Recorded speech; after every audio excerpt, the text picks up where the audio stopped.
So we just moved to the very final session now, which it says Fireside Chat with Luciano Floridi, which is my great honour to be able to do. But Luciano, come join me. Now, I sort of feel as if we should have had a little virtual fireside here. But as we imagine warming ourselves on a frosty December day, Luciano, it's been a great honour.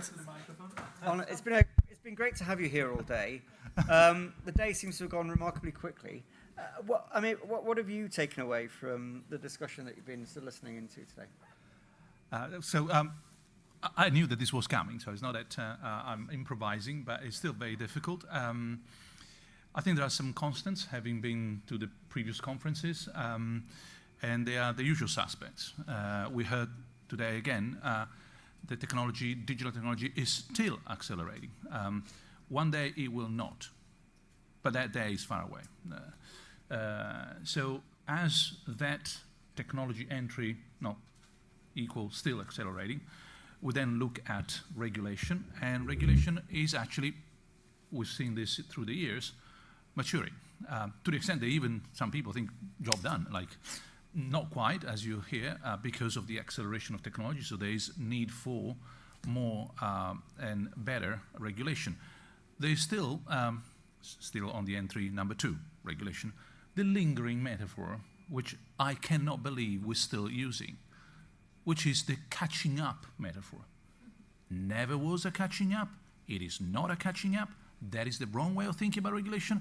Regulation is not the foot on the pedal. It doesn't tell you how far you want to go and how fast you want to go to technology. It tells you where to go. And if you know, now speaking of the previous panel, where you're going and you like where you're going, the faster the better. The question therefore is legislation trying to still catch up with what is going on, or finally deciding, look, we want to have that kind of society, and whatever, say for example, these models, whatever the metaverse, whatever the next bit of quantum computing will do, as long as they go there, feel free, go fast, even faster. But we still sort of entrap in this idea that society reacts to innovation, follows innovation, as opposed to trying to nudge innovation, gently and kindly, with zero confidence, but hoping to send it in the right direction. So that's the entry that I got today, in terms of after technology, super fast, more things to discuss, legislation, regulation, still thinking that it needs to catch up, and yet not maturing. So maybe more in a moment, but some companies, they are developing these things. They already know what is coming anyway. Third entry, and I stop here, ethics. Well, on the digital ethics side, I think that ethics, since we started this series, for example, the summits, has changed its role. There was a time, maybe Digital Summit number 1, where we really, the narrative was, there is a vacuum. There is something that we have no idea how to approach. So we need ethical principles, we need ethical frameworks, we need to understand better. Every company needs to have an ethicist on board, etc. Fast forward, how many years? Six years, yeah. COVID and everything, and we start thinking, well, ethics still there, still important, but it has a rather different role. The gaps, at least in terms of the technology we know, say social media, for example, large data sets, Internet of Things, some bits of artificial intelligence. Well, they're quite well covered by present or forthcoming legislation. And so ethics is more in terms of which direction of traveling we want to take. Is this the right legislation? Do we want to change it? The new one, is it going to be acceptable? What can I do more and better than just compliance? And that's a typical discussion that you have in companies, the more advanced companies. They're no longer or not so much worried about compliance. They also know that they have enough funding set aside for whatever fine is coming, but they are competitive in terms of the ethical outlook. Of course, last comment on this entry is the obvious problem constant, which is the ethical discourse more than just appearance, more than just green, blue, you pick up your color washing. And there is a lot of that too. having said that, the market is getting increasingly sophisticated. We heard a lot, how many young people are online, their choices, and I can't believe it, because normally, and I close here, wherever you go, you find that the new generation is going to save the world, is smart, knows everything, or they're bloody morons, they have no idea, they give away their privacy, but there is never a bit of middle ground. So shifting on the good side, they know better, and they are a little bit more aware of the fact that sometimes it's just PR, sometimes it's just facade. But sometimes, no, it is really true. The resources are there. The company has changed policies, has learned from mistakes, etc. So accelerations, a constant technology, more mature regulation that has changed through time and is not catching up, but it's turning the corner to say, we're going to tell you where to go, so to speak, as fast as you like. And then ethics changing a little bit its role from, as it were, filling the gaps to being more of a framework within which we want to build the society we like. One of the things I was really struck by just this week in terms of the discussion around ChatGPT was actually, seeing a lot of journalists actually ask some quite good questions, some quite familiar kind of sort of ethical questions that are quite well structured. And I thought, actually, so it almost feels like a lot of the debate that we've had over the last few years has permeated down into all sorts of different areas. And to your point, in a way, there seems to be a sense of, and we were hearing it from the Council of Europe today, there is a broad sense of what we need to do on the regulatory front now, in a way that maybe even 3 or 4 years ago, regulation, let's just get the ethics first, but before we think about regulation, whereas we seem to be at a stage where we've got a better idea about how to go about regulating. But maybe the next challenge is going to be thinking about the way in which these technologies are just going to simply disrupt lots of other things across society, and how we adapt around those changes. And they're not fundamental regulatory questions, they're more sort of societal adaptation questions. How does academia respond to essay writing bots and so on? And where we're just going to have to make changes, and maybe at a more rapid rate than perhaps we're used to. Yeah, something we heard, especially from the last panel, which is an entry that I didn't list in those 3, which is cultural change. The cultural change is huge. Yeah. And that is probably the slowest of all changes. Culture changes more slowly than ethics, more slowly than legislation, more slowly certainly than technology. Let me give you a couple of examples linked to the last debate, since that is fresh in our minds. We heard, what is the limit? One day, these, say, large language models, they're going to be better and better. Well, imagine we got to the final limit, which is indistinguishable. Full stop. It's as good as it can possibly be from any human being. It will name. In fact, they will probably be on record this, so next time. They will get to all the way to indistinguishable, and then too good to be human. Trust me. When they will give you all the right answers, all the precise, they will know everything about. It's like, this must be a piece of artificial intelligence. No human could possibly do this. So they will move on the other side. As they get to the indistinguishable and too good to be true, one of the things that we probably, and I'm guessing because this 5-10 years from now, happy to come back and be told I was wrong, we'll probably shift from the assumption that, say, some content, could be a painting, could be a video, could be a piece of text, is by default produced by a human being, unless you're told otherwise, to the opposite. We will assume that anything we consume in terms of content is probably produced artificially, unless someone tells us otherwise. We've been there before. We know that.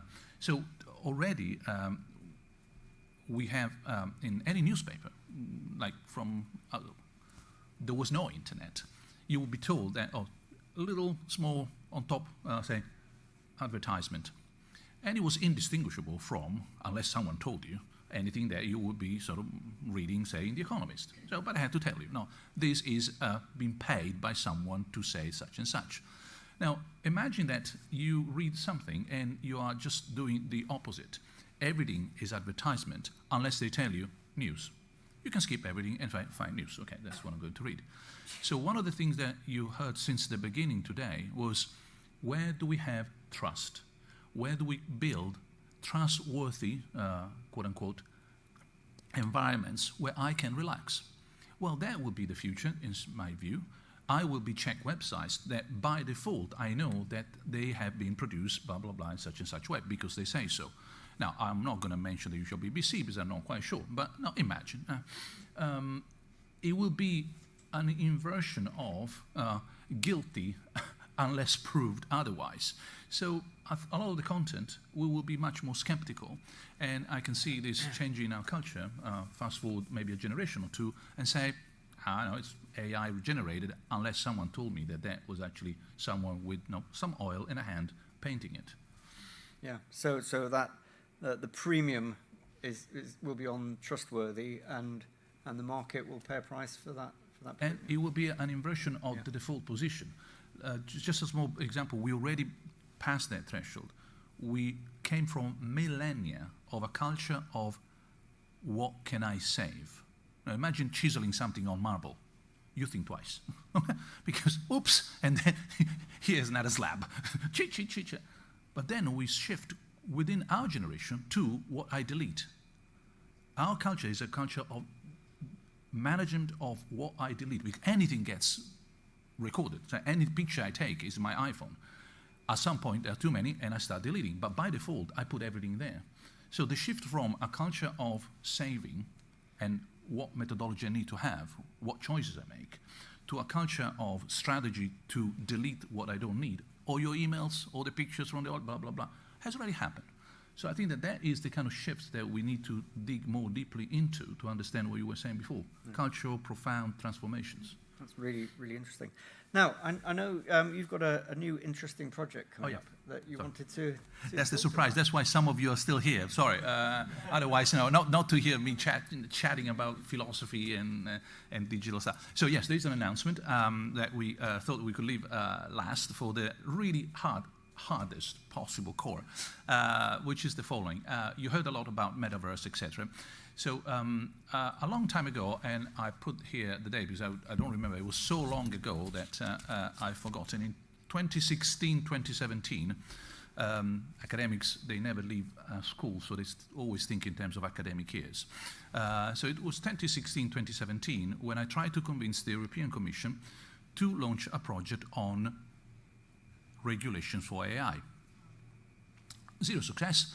So I went to Atomium, a foundation around the corner, an institute, and I said, look, I have this project. We should really start legislating about AI. I said, yes, let's do this. And then we started AI for People, which produced a report, which was picked up by the high-level group of experts on AI. I was one of the members, which then translated that into the AI Act. And so there are, as it were, strata there in the AI Act that comes from that project.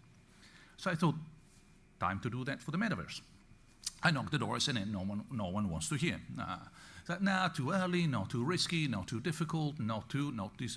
So finally I went to Meta, said, I think you should pay me, give me some funding, to develop the rules that will bind you to something legal. I said, that sounds like shooting ourselves in the foot. Yes, exactly. So because someone is going to shoot at you anyway. So why don't you jump instead of being pushed? I said, okay. So it took a little while.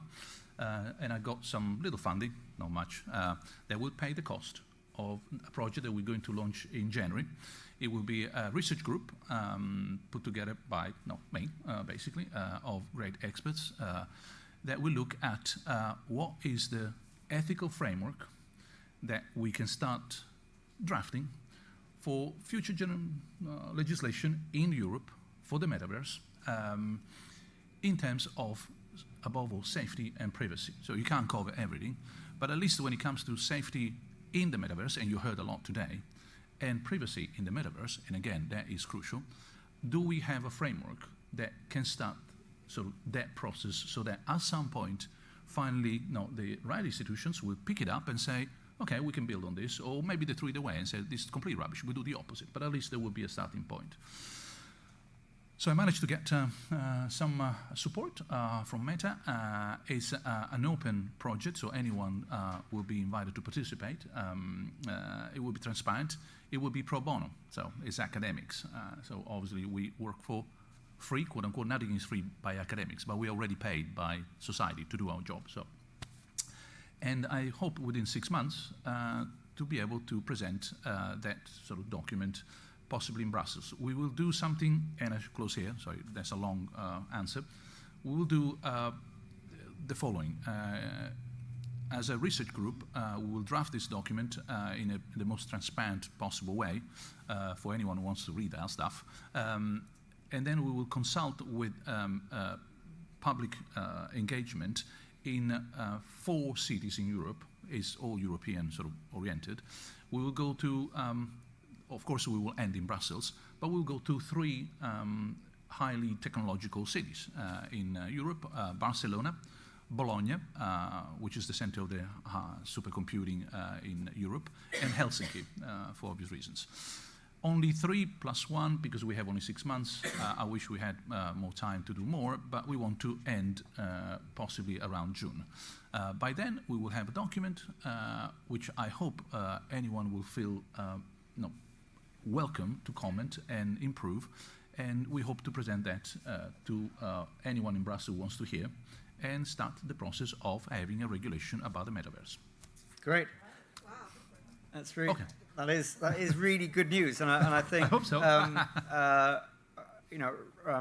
Really encouraging as sort of an open process, but also just to get the ball rolling. I think we absolutely saw the benefit of the work that was done in 2016, and so hopefully that can have a similarly successful approach. And if anybody in this room wanted to support or get involved, or yes, more news on this. I just announced it today. I'm still inviting the research group. And by the way, I need to also thank one of my former graduate students, Amy Hyde, who will be the only person who will help us sort of coordinating, the rapporteur for those of you who speak Brussels in the group.